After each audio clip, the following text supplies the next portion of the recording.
Hello student, তোমরা যারা ক্যালকাটা ইউনিভার্সিটির আন্ডারে বর্তমানে সেকেন্ড সেমিস্টারের ছাত্রছাত্রী আছো, তোমাদের জন্য ইউনিভার্সিটির পক্ষ থেকে আজকে একটা নোটিশ প্রকাশিত হয়েছে। এই নোটিশের বিষয়বস্তু হচ্ছে তোমাদের প্রথম সেমিস্টারের রেজাল্ট কিছুদিন আগে প্রকাশিত হয়েছে। সেই প্রথম সেমিস্টারের রেজাল্টের নম্বর নিয়ে তোমরা যারা সন্তুষ্ট নও, তোমরা রিভিউ করতে পারবে এবং এফএসআই করতে পারবে, তার জন্যই নোটিশ প্রকাশিত হয়েছে। আজকের ভিডিওটা তোমরা যারা অন্য সেমিস্টারের ছাত্রছাত্রী আছো, সেকেন্ড সেমিস্টারের বাদেও, তোমরাও দেখতে পারো। কারণ আজকের ভিডিওটায় আমি সম্পূর্ণ তোমাদের রিভিউর প্রসেসটা আলোচনা করব, অর্থাৎ রিভিউর প্রসেসটা তোমাদের আমি দেখাবো কিভাবে তোমরা ক্যালকাটা ইউনিভার্সিটির আন্ডারে কোনো সাবজেক্টে রিভিউ করতে পারো এবং রিভিউর ফর্মটা কলেজে জমা দিতে হয় সেটা দেখাবো, কোন ফর্ম তোমরা কলেজে জমা দেবে এবং রিভিউ করতে কত টাকা লাগে, সম্পূর্ণ প্রসেসটা আজকের ভিডিওটায় আমি আলোচনা করতে চলেছি। প্রথমেই বলে রাখি, ক্যালকাটা ইউনিভার্সিটির আন্ডারে রিভিউ করার জন্য প্রথমেই তোমাদের রেজাল্ট প্রকাশিত হওয়ার কিছুদিন পরে, অর্থাৎ কয়েকদিন পরেই তোমাদের কিন্তু এরকম একটা নোটিশ আসে রিভিউড, কিন্তু সেখানে বা এফএসআই এর কিন্তু ডেট দেয়া থাকে। দেখো এখানে রিভিউ বা এফএসআই এর যে ডেটটা দেয়া আছে তোমরা দেখতে পাচ্ছ, সেই ডেটটা হচ্ছে 18 তারিখ, অর্থাৎ এই মাসের, অর্থাৎ জুলাই মাসের 18 তারিখ থেকে 29 তারিখ পর্যন্ত তোমরা কিন্তু এই কাজটা করতে পারবে।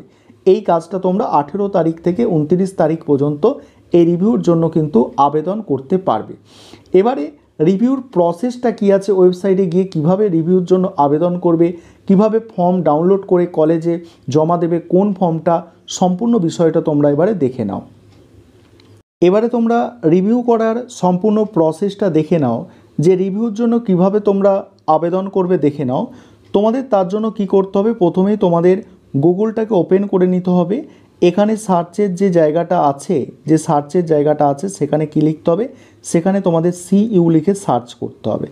তারপরে তোমাদের নিচের দিকে স্ক্রল করে চলে আসতে হবে, ঠিক আছে, নিচের দিকে স্ক্রল করে চলে আসবে। নিচের দিকে স্ক্রল করে চলে আসার পরে তোমরা এই ধরনের একটা লিঙ্ক দেখতে পাবে, যেখানে লেখা আছে cuexamwindow.in। এই লিঙ্কটায় তোমরা টাচ করবে।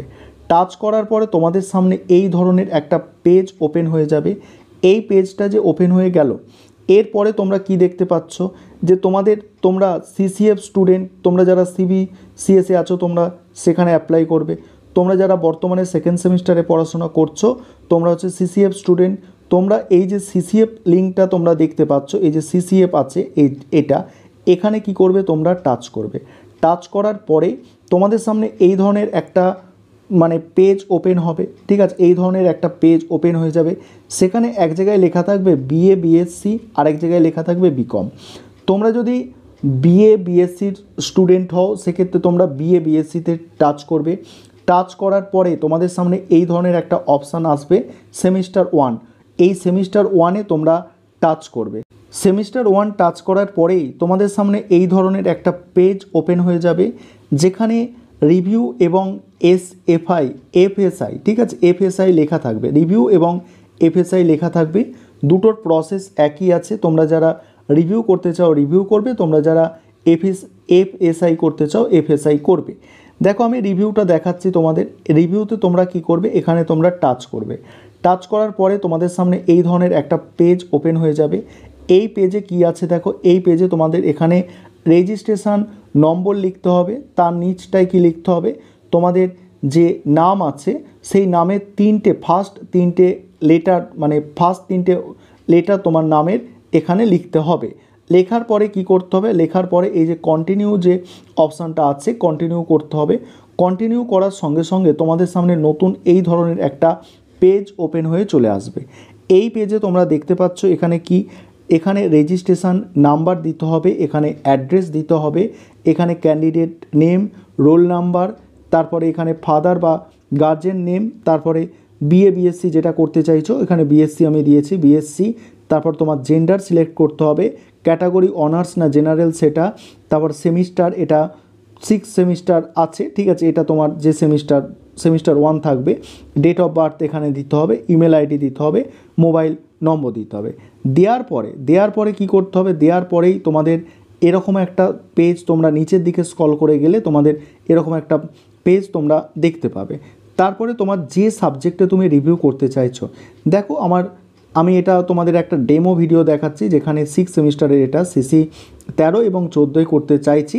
সেক্ষেত্রে অ্যাকশান যেটা আছে, যেটাই করতে চাইছো সেটাই অ্যাকশান যে পয়েন্টটা আছে সেই অ্যাকশান পয়েন্টটাই কিন্তু তোমাদের টিক মারতে হবে। টিক মারার পরে তোমাদের দেখো, তোমাদের কিন্তু এখানে তোমরা অ্যাপ্লিকেশান যে ফর্মটা আছে এই অ্যাপ্লিকেশান ফর্মটা ডাউনলোড করতে পারবে।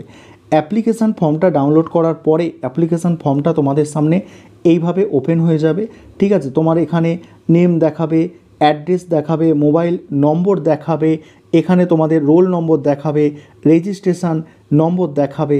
ঠিক আছে, এইভাবে তোমার জিনিস এখানে যে তোমার তথ্যগুলো আছে তোমার দেখাবে এবং তুমি যেটা রিভিউ করতে চাইছো সেটা তোমাদের এখানে দেখিয়ে দেবে। এই যে ফর্মটা তোমরা পাবে এই ফর্মটা তোমাদের কিন্তু কলেজে সাবমিট করতে হবে, অর্থাৎ কলেজে কিন্তু জমা দিতে হবে। এবং রিভিউ করার নিয়ম, যেটা আগের যেটা সিবিসিএস প্যাটার্ন ছিল, সিবিসিএস যে নিয়ম ছিল সেখানে কিন্তু একটা সাবজেক্টে রিভিউ করতে 110 টাকার মতো লাগতো। 110 টাকা প্রায় লাগতো একটা সাবজেক্টে রিভিউ করার জন্য। দুটো সাবজেক্টে রিভিউ করলে এটা ডবল হবে। এবারে তোমাদের যে সিসিএফ সিলেবাস আছে, সিসিএফ নিয়ম, সেখানেও আশা রাখি এটাই থাকবে, 110 টাকাই হয়তো রিভিউ করার জন্য লাগবে। এবার তোমাদের কত টাকা লাগে তোমরা অবশ্যই ভিডিওর নিচে কমেন্ট করে জানাবে।